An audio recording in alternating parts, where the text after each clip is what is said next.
લખપત તાલુકાના ખેડૂતો અને ગ્રામજનો દ્વારા લખપતથી માતાના મઢ સુધી વિશાળ પદયાત્રાની શરૂઆત કરવામાં આવી છે. તાલુકાના લખપત, પુનરાજપુર અને કાનેર અને સીણાપર ગામના પ્રાણ પ્રશ્ન લાંબા સમયથી ઉકેલાયા ન હોવાથી ખેડૂતોમાં ભારે રોષ જોવા મળી રહ્યો છે. ખાસ કરીને ગુજરાત મિનરલ ડેવલપમેન્ટ કોર્પોરેશન GMDCની નીતિ સામે ખેડૂતોમાં રોષ ફેલાયો છે. ખેડૂતોના જણાવ્યા મુજબ ગૌચર જમીનના પ્રશ્ન, જમીન પ્રોક્લેમેશન પ્રક્રિયા, સ્થાનિક રોજગારી અને શિક્ષિત યુવાનોને પ્રાથમિકતા આપવાના મુદ્દાઓ હજુ સુધી બાકી છે. ખેડૂતોનું કહેવું છે કે વારંવાર લેખિત અને મૌખિક રજૂઆતો કરવા છતાં કોઈ યોગ્ય નિર્ણય લેવાયો નથી.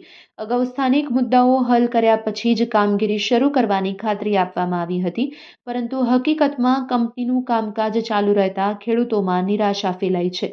આ પદયાત્રામાં મોટી સંખ્યામાં ખેડૂત પુત્રો, યુવાનો અને વિવિધ સમાજના આગેવાનો જોડાયા હતા.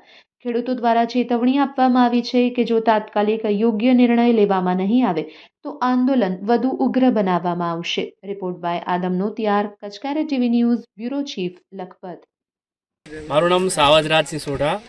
પુનરાજપુર, કાનેર, લખપત આજુબાજુના તમામ ગામોના ગ્રામીણજનો, કિસાનો, પશુપાલકો આજે અમે કંપની વિરુદ્ધ અમારી કંપની અમારી 10,000 એકર જમીન, ખેડૂતોની જમીન, ગૌચરની જમીન એનો નાશ કરવા જઈ રહી છે.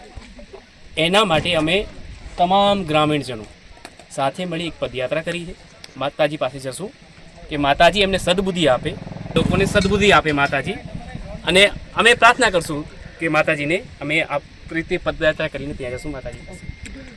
કાનેર છે, પુનરાજપુર છે, લખપત છે, ગુનેરી છે, તમામ જે ગામના ખેડૂતો છે એમની જમીન આવે છે, જેની માપણી પણ નથી થયેલી, નવી સર્તની જમીનો છે. એ સિવાય ગૌચરની જમીનો છે.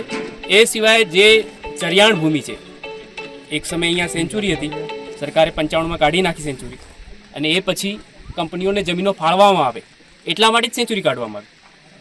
એ અમારું જળ, જમીન, જંગલ, જીવસૃષ્ટિ બચાવવાની લડત છે. એના માટે એ જ પ્રાણ પ્રશ્નો અમારા છે. પશુપાલન અમારો ધંધો છે. અમે 10,000 લીટર દૂધ ભરાવીએ છીએ. જો 5 ગામ 10,000 લીટર દૂધ નહીં ભરાવે તો શહેરના 10,000 લોકોના સવારના ચાયના કેટલા ચડશે નહીં. અમારા આ જ પ્રાણ પ્રશ્નો છે. અમારી રોજીરોટી છે. ખેતી કરીએ છીએ, અમે 3 સિઝનનો પાક લઈએ છીએ. 35 એક ડેમડો બનાવ્યા છે, સરકારના સાથે ભલે બનાવ્યા છે. એનાથી અમે રોજીરોટી પેદા કરીએ છીએ. એ જ પ્રાણ પ્રશ્નો છે. અમને આ કંપની વિરુદ્ધ, આજે કંપનીએ જે આરોગ્યની સમસ્યાઓ પેદા થશે, રોજગારીનો તો થવાની જ છે. અમારી પશુપાલન નહીં હોય તો ક્યાંથી અમે રોજગારી પેદા કરી લેવા? ખેતી નહીં તો અમે ક્યાંથી રોજગારી પેદા કરી લેવાની? આ કંપની વિરુદ્ધ એ જ પ્રાણ પ્રશ્નો છે. ને એના માટે અમે કંપનીને સદબુદ્ધિ આપે, તંત્રને સદબુદ્ધિ આપે, એટલા માટે અમે માતાજીના મંદિરે જશું પદયાત્રા કરીને. તમામ લોકો છે અમારી સાથે, તમામ જાત, ધર્મ, ભેદ કોઈ વગર. મુસ્લિમ લોકો છે, હિન્દુ લોકો છે, દલિતો છે, તમામ લોકો અમે માતાજી પાસે જવાના છીએ. એમની પાસે કોઈ જવાબ જ નહોતા. એ લોકોએ કોઈ વ્યવસ્થિત રીતે સર્વે પણ નહોતું કરાવ્યું. એમને ખબર એ નહોતી કે અમારી 35 વોટર બોડી અંદર આવે છે, અમારા દેવસ્થાનોનો સ્થાન અંદર આવે છે. એ લોકોને ખબર એ નહોતી. એ લોકોએ એક પ્રોપેગેન્ડા બનાવી દીધો છે કે અમારા 100 વાડા અંદર છે. એમને ખબર નહોતી કે એ લોકો વિસ્થાપિત જશે પશુપાલનના 100 વાડા. એ લોકો પાસે કોઈ માહિતી નથી. જબરદસ્તી જો હુકમી ચલાવે છે એ લોકો, અને એ જો હુકમીની વિરુદ્ધ એક લોકતાંત્રિક ડેમોક્રેટિક વ્યવસ્થામાં જે અમને પ્રણાલી પ્રમાણે અમે પગે પગપાળા યાત્રા કરીને માતાજી પાસે જશું. અમે 5 વખત યાત્રાઓ કરી છે. એમની સાથે લડ્યા, મતલબ ટ્રેક્ટરથી અમે રેલી કાઢી છે. જે તે સમયે જ્યારે હિયરિંગ હતું ત્યારે 5,000 લોકો હતા એમના વિરુદ્ધમાં ત્યાં ઊભેલા. એ સિવાય વારંવાર આજે આ પદયાત્રા ચાલુ છે, વારંવાર અમે પ્રોગ્રામ આપ્યા છે.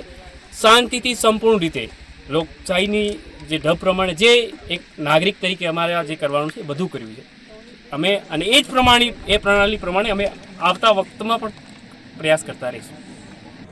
આજે આપણે GMDCની જે અહીંયા પુનરાજપુર લખપત પુનરાજપુર પ્રોજેક્ટ છે એની બાજુમાં આપણે ઊભેલા છીએ. અને અહીંયા જ આ લોકો દ્વારા ગામવાળાને જ્યારે હેરિંગ એડ હતું ત્યારે નક્કી કરેલું હતું કે અત્યારે આ પ્રોજેક્ટ ચાલુ કરવામાં નહીં આવે. જે સુધી ગામના સ્થળાંતરના જે મુદ્દાઓ છે એ મુદ્દાઓનું પૂર્ણ નહીં થાય ત્યાં સુધી આ પ્રોજેક્ટ ચાલુ કરવામાં નહીં હશે.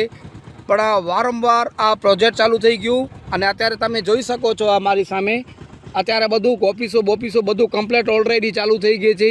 પણ હજી ગામવાળાના પડતર મુદ્દા હજી સુધી ધ્યાન દેવામાં નથી આવ્યા. અને અત્યારે અહીંયા આજે ના છૂટકે ગ્રામજનો તમામ ગ્રામજનો સાથે રહી કરી અને લખપતથી લઈ અને માતાના મઢ ગામ સુધી પદયાત્રા ચાલુ કરી છે. આ તમે જોઈ શકો છો અત્યારે આ બાજુ જીએમડીસીની ઓફિસો બધી બની ગઈ છે. કમ્પ્લેટ ઓલરેડી ઓફિસો ચાલુ થઈ ગઈ છે અને કામ ચાલુ થઈ ગયું છે, પણ હજી સુધી આ લોકોનો પડતર મુદ્દા ધ્યાન દેવામાં નથી આવ્યા. નથી ગૌચરને ધ્યાન દેવામાં આવ્યું, નથી આ લોકોને રોજગારીનું ધ્યાન દેવામાં આવ્યું અને નથી આ લોકોના જે ખેતીવાડી બાબતનું છે એને ધ્યાન દેવામાં આવ્યું. Report by Adam Notiya, Kutch care news, Lakhpat taluka.